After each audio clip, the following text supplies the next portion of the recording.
అందరు బాగున్నారండి? Thank you so much. ఈరోజు మెగాస్టార్ గారి బర్త్డే సందర్భంగా ఇక్కడ మళ్ళీ మిమ్మల్ని అందరినీ కలుసుకోవడం నిజంగా చాలా హ్యాపీగా ఉంది. ఇక్కడ 90s జనరేషన్ ఉన్నారా మొత్తం అందరూ? 90s జనరేషన్ ముఖ్యంగా ఇక్కడికి వచ్చిన పెద్దలందరికీ, బాబీ గారు, డైరెక్టర్ బాబీ గారికి, అలాగే జానీ మాస్టర్కి, అలాగే నాగేంద్ర గారు జర్నలిస్ట్ గారికి, అలాగే ఆటా సందీప్ బ్రదరు, అలాగే మన రమేష్, మొత్తం అందరికీ కూడా థ్యాంక్ యూ సో మచ్ అండి. ఈరోజు ఇక్కడికి ఈ సభ ఇంత సక్సెస్ అవ్వడానికి వచ్చే గెస్టులను బట్టి కూడా ఈ సభ అంత సక్సెస్ అవుతూ ఉంటుంది అనమాట. సో వచ్చిన వాళ్ళందరికీ థ్యాంక్ యూ. ముందుగా మన బ్రతుకులకు కారణమైన మన తల్లిదండ్రులకి, మనం ఎలా బ్రతకాలో నేర్పించిన గురువులకి, బ్రతికితే ఇలా బ్రతకాలరా అని చెప్పి నిరంతరం ఇన్స్పిరేషన్గా ఉంటున్న మెగాస్టార్ చిరంజీవి గారికి నేను ధన్యవాదాలు చెప్పుకుంటూ, 90s జనరేషన్ మొత్తానికి మనందరికీ కొన్ని కామన్ ఫ్యాక్టర్స్ ఉంటాయి. మనం చందమామను చూస్తూ తిన్నాం, చిరంజీవి గారిని చూస్తూ పెరిగాం, పవన్ కళ్యాణ్ గారిని చూస్తూ అరిచాం, రామ్ చరణ్ గారిని చూస్తూ గర్వపడుతూ ఉన్నాం. మన ఇంట్లో టీవీ లేని రోజులు, పక్కింట్లో టీవీ ఉన్న రోజులు, ఏదైనా వేరే సినిమా వచ్చినప్పుడు వాళ్ళు ఏమైనా అనుకుంటారేమోనని మధ్యలోనే లేచి వచ్చిన రోజులు, కానీ చిరంజీవి గారి సినిమా అయితే మాత్రం వాళ్ళు ఏమనుకున్నా పర్లేదని చివరిదాకా చూసి వచ్చిన రోజులు. కొత్త సంవత్సరం వస్తే చిరంజీవి గారి గ్రీటింగ్ కార్డ్, కొత్త పండగ వస్తే చిరంజీవి గారి సినిమా, కొత్తగా మన లైఫ్లోకి ఏ చిన్న ఆనందం వచ్చినా కూడా చిరంజీవి గారి డ్యాన్స్, ఎగ్జామ్లో ఇచ్చిన క్వశ్చన్కి ఆన్సర్ సరిగా రాకపోతే పేపర్ నిండా చిరంజీవి చిరంజీవి చిరంజీవి అని రాసిచ్చిన క్షణాలు, హాస్టల్ రూముల్లో పోస్టర్లు పెట్టకూడదు అని చెప్పి రూల్స్ పెట్టినా సరే ఆ రూల్స్ని అతిక్రమించి రూమ్ అంతా మెగాస్టార్ పోస్టర్లు నింపిన సందర్భాలు. ఈ జనరేషన్కి మెగాస్టార్ అంటే వన్ ఆఫ్ ద హీరో, కానీ మా జనరేషన్కి మెగాస్టార్ అంటే వన్ అండ్ ఓన్లీ హీరో. అంటే ఈరోజు పవన్ కళ్యాణ్ గారికి, రామ్ చరణ్ గారికి, అల్లు అర్జున్ గారికి, వరుణ్ తేజ్ గారికి, సాయి ధర్మ తేజ్ గారికి, వైష్ణవ్ తేజ్ గారికి, వీళ్ళందరికీ ఒక సపరేట్ ఫ్యాన్ బేస్ ఉంది. కానీ వాళ్ళందరికీ తెగిన మొట్టమొదటి టికెట్ మాత్రం మెగాస్టార్ అభిమానిదే. ఇది అందరూ గుర్తుపెట్టుకోవాల్సిన విషయం. వాళ్ళకే కాదు, సినిమా తీయడానికి వచ్చేవాడికి, సినిమా రాయడానికి వచ్చేవాడికి, సినిమా చేయడానికి వచ్చేవాడికి, అసలు సినిమా అంటే పడి చచ్చే ప్రతి ఒక్కడికి ఆయనే ఇన్స్పిరేషన్. అలాంటి మెగాస్టార్ అభిమానులందరిని ఉద్దేశించి చెప్పిన గొప్ప మాట ఏంటో తెలుసా? నా అభిమాని అయినప్పుడు వచ్చే సంతోషం కంటే నా అభిమాని తను ఎంచుకున్న రంగంలో సక్సెస్ అయినప్పుడు వచ్చే సంతోషమే నాకు ఎక్కువ అని చెప్పిన గొప్ప మనసున్న వ్యక్తి మెగాస్టార్ చిరంజీవి గారు. క్రికెట్లో సచిన్ టెండూల్కర్కి చాలా రికార్డులు ఉంటాయి. తక్కువ వయసులో వచ్చాడని, ఎక్కువ సెంచరీలు చేశాడని, అలాగే గెలుపు కోసం తన ఒంటి మీద గాయాలను సైతం లెక్క చేయడని, ఎంత ప్రెజర్ ఉన్నా సరే కూల్గా ఉంటాడని, ఇలాంటి రికార్డులు చాలా ఉన్నాయి. కానీ తక్కువ వయసులో వచ్చాడు అన్న రికార్డుని వైభవ్ సూర్యవంశీ వచ్చి బీట్ చేశాడు. ఎక్కువ సెంచరీలు చేశాడు అన్న రికార్డును విరాట్ కోహ్లీ వచ్చి బీట్ చేశాడు. గెలుపు కోసం తన గాయాలను సైతం లెక్క చేయడం అన్న రికార్డును యువరాజ్ సింగ్ వచ్చి బీట్ చేశాడు. ఎంత ప్రెజర్లో ఉన్నా కూల్గా ఉంటాడు అన్న రికార్డుని MS ధోని వచ్చి బీట్ చేశాడు. అలాగే సినిమాల్లో చిరంజీవి గారికి కూడా కొన్ని రికార్డులు ఉన్నాయి. అదిరిపోయే డ్యాన్స్, అద్భుతమైన యాక్టింగ్, చెక్కు చెదరని ఫ్యాన్స్, కొన్ని కోట్ల మందికి ఇన్స్పిరేషన్, కొన్ని వేల మందికి సహాయం, జంజీ బ్యాచ్ కూడా జై చిరంజీవి అనే వ్యక్తిత్వం, ఇలాంటి రికార్డులు చాలా ఉన్నాయి. కానీ ఈ రికార్డులను మాత్రం ఇంతవరకు ఎవరు టచ్ కూడా చేయలేదు. అది అలాంటి రికార్డులు సృష్టించాడు మెగాస్టార్ చిరంజీవి గారు. చాలామంది అనుసరించారే తప్ప ఆ రికార్డులను ఎవ్వరూ బీట్ చేయలేదు. స్వయం కృషి, విజేత, ఆపద్బాంధవుడు, అలాగే మగమహారాజు, ఇవన్నీ సినిమా టైటిళ్ళు మాత్రమే కాదు. చిరంజీవి గారి జీవితం స్వయం కృషితో పైకొచ్చాడు, విజేతగా నిలిచాడు, ఆపద్బాంధవుల్లా అందరినీ ఆదుకున్నాడు, మగమహారాజులా బ్రతుకుతున్నాడు. అది మెగాస్టార్. మన అన్ని లాంగ్వేజ్ల్లో, తెలుగు, తమిళ్, మలయాళం, హిందీ, కన్నడ, అన్ని లాంగ్వేజ్ల్లో మా హీరో ఇన్ని కోట్లు కొట్టాడంటే, మా హీరో ఇన్ని కోట్లు కొట్టాడనే గొడవలు అప్పటికి ఇప్పటికీ ఎప్పటికీ ఉంటాయి. కానీ మా హీరో ఇన్ని కోట్లు కొట్టాడని గొడవలు మాట్లాడుకునే స్థాయి నుంచి మా హీరో ఇన్ని కోట్లు పంచిపెట్టాడు అని విలువలు మాట్లాడుకునే స్థాయిని తీసుకొచ్చింది మొట్టమొదట మెగాస్టార్ చిరంజీవి గారు. చెన్నైలో ఆయన అవకాశాల కోసం తిరుగుతున్న రోజుల్లో ఆయన్ని అద్దంలో మొహం చూసుకోమన్నారు.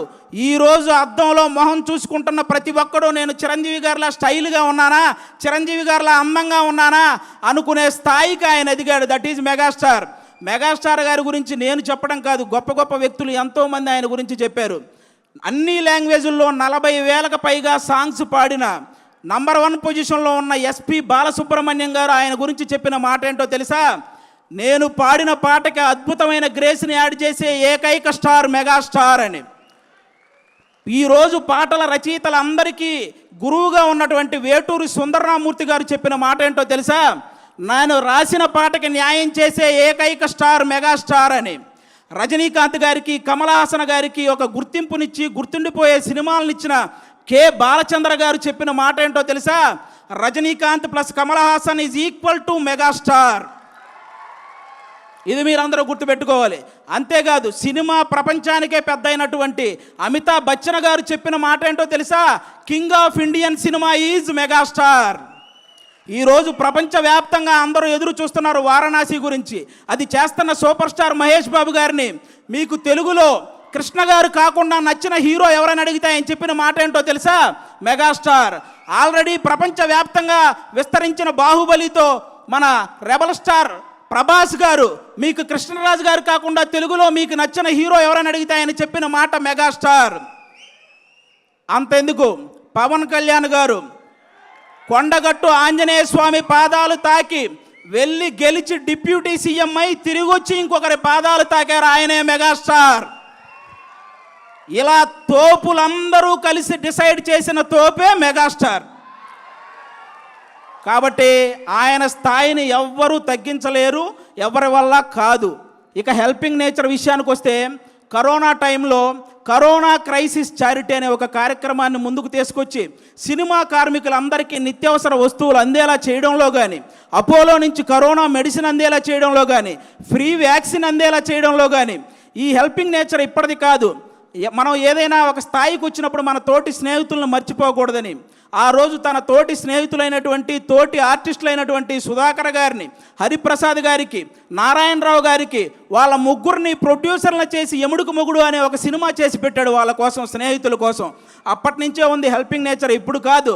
హెల్పింగ్ నేచర్ అంటే రీసెంట్గా గబ్బర్ సింగ్ సినిమాలో ఒక ఆర్టిస్ట్కి దురదృష్టవశాత్తు బ్రెయిన్ స్ట్రోక్ వస్తే ఫస్ట్ నాగబాబు గారు వాళ్ళకు 2 లక్షలు పంపించారు. చిరంజీవి గారు ఇంటికి పిలిచి చెక్ ఇచ్చారు. పవన్ కళ్యాణ్ గారు వాళ్ళని బాగా చూసుకోండి, మొత్తం నేను చూసుకుంటానని కాల్ చేసి హాస్పిటల్కి చెప్పారు. ఇలాంటి వ్యక్తుల గురించి, మా నాన్నగారికి సర్జరీ అయ్యి హాస్పిటల్లో ఉంటే మా చుట్టాలు కూడా ఒకరోజే వచ్చి వెళ్ళారు, కానీ నాగబాబు గారు మా నాన్నగారు హాస్పిటల్లో ఉన్న ప్రతిరోజు వచ్చి వెళ్ళారు. అలాంటి వ్యక్తుల గురించి, వ్యక్తిత్వాల గురించి ఎంత చెప్పినా తక్కువే. దానం చేయటంలో చిరంజీవి గారిది కర్ణుడు మనస్తత్వం అయితే సురేఖమ్మ గారిది డొక్కా సీతమ్మ గారి మనస్తత్వం. ఆవిడ చేత్తో ఎంతమందికి పెట్టిందో, ఆవిడ చెప్పి ఎంతమందికి సహాయం చేసేలా చేసిందో. మెగా ఫ్యామిలీలా ఆదుకోవటంలో కానీ, మెగా ఫ్యామిలీని అందుకోవటంలో కానీ ఎవరి వల్ల కానే కాదు. ఇంకా అంతేకాదు, చిన్న చిన్న సినిమాలని, ఎన్ని సినిమాలు, కమిటీ కుర్రోళ్ళని, కోర్ట్ అని, అలాగే బలగం అని, ఇలాంటి సినిమాలు హిట్ అయిన ప్రతిసారి వాళ్ళందరినీ టీముని ఇంటికి పిలిపించి వాళ్ళని సన్మానించి నెక్స్ట్ రాబోయే తరాలు మనం హిట్ కొడితే చిరంజీవి గారు ఇంటికి పిలిచేంత హిట్ కొట్టాలరా అని వాళ్ళందరికీ ఒక బూస్టప్ ఇచ్చిన స్టార్ మెగాస్టార్.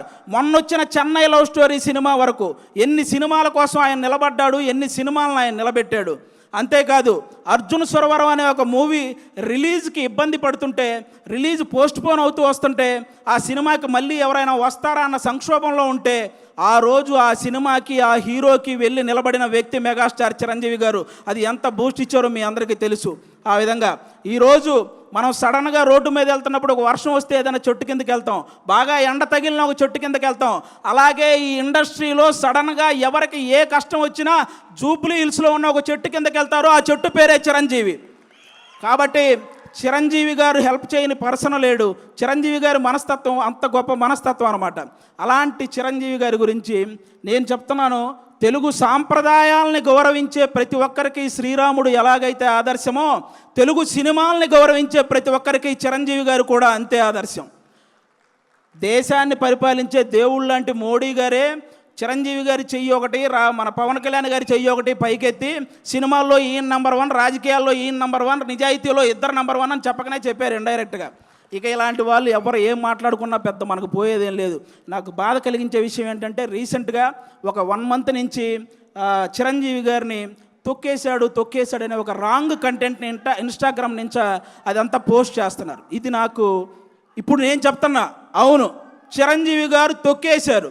ఏంటో తెలుసా, ఇండస్ట్రీలో, తెలుగు సినిమా ఇండస్ట్రీలో నంబర్ 1 అనేది కంటిన్యూ అవ్వటం ఎవరి వల్ల కాదు అని అహంతో మాట్లాడుకుంటారే, వాళ్ళ అహాన్ని తొక్కేశాడు.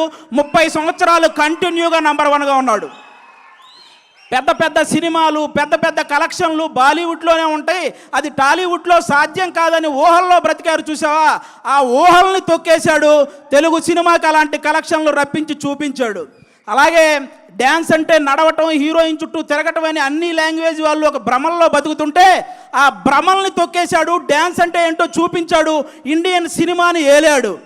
అలాగే హీరో అంటే డబ్బులు సంపాదించుకుంటారు, దాచుకుంటారు, బంగ్లాలు కట్టుకుంటారని రాంగ్ మైండ్ సెట్తో ఉండే వాళ్ళ మైండ్ సెట్ని తొక్కేశాడు. సహాయ కార్యక్రమాలు చేపట్టాడు, కొన్ని వేల మందికి సహాయం చేశాడు. చాలామంది తండ్రి సక్సెస్ అయితే కొడుకు సక్సెస్ అవ్వడం జరగదు, అది ఎక్కడో రేరుగా జరుగుతుంటాయి అనుకున్న వాళ్ళ ఆలోచనల్ని తొక్కేశాడు. ఈరోజు కొడుకుని తండ్రిని మించిన వాడిగా తయారు చేశాడు. ఇలా ఎవరైతే నెగిటివ్ మైండ్ సెట్తో ఉంటారో వాళ్ళ అహాన్ని, వాళ్ళ భ్రమల్ని అవన్నీ తొక్కుకుంటూ అగ్ర శిఖరంలో కూర్చున్న స్టార్, మెగాస్టార్. అలాంటి మెగాస్టార్ గారి గురించి మీలాంటి వాళ్ళు ట్రోల్ చేస్తే మీరు నవ్వులు పాలవుతారు, కానీ ఆయన సాయంత్రం పూట సరదాగా కట్టుకు తిరిగే లుంగి పంచ అంచు కూడా కదలదు. ఇది రాసుకోండి. చిరంజీవి గారిని అంత తక్కువ అంచనా వేయకండి. ఎవరూ కూడా ఇలాంటివి మానుకుంటే చాలా మంచిదని నేను మనస్ఫూర్తిగా, ఇన్ని గొప్ప కార్యక్రమాలు, ఇన్ని గొప్ప లక్షణాలు ఉన్న చిరంజీవి గారి మీద ఇంకా ఏదో కావాలని ఆయన మీద పడి ఆడవటం స్పైడర్ మ్యాన్ సినిమాలో ఐటమ్ సాంగ్ లేదని ఏడ్చినట్టే ఉంటుంది. కాబట్టి ఇంకా ఏడవటం మానేయండి. సినిమా ఇండస్ట్రీకి 100 సంవత్సరాలు వచ్చినా, చిరంజీవి గారికి 100 సంవత్సరాలు వచ్చినా సింహాసనం మీద కూర్చునే అర్హత అక్కడ ఆ ఇంద్రుడిది, ఇక్కడ ఈ ఇంద్రసేనుడిది. ఒకటే లైఫ్ బ్రదర్, అనుకున్నవన్నీ చెప్పేయాలి, అనిపించినవన్నీ చేసేయాలి.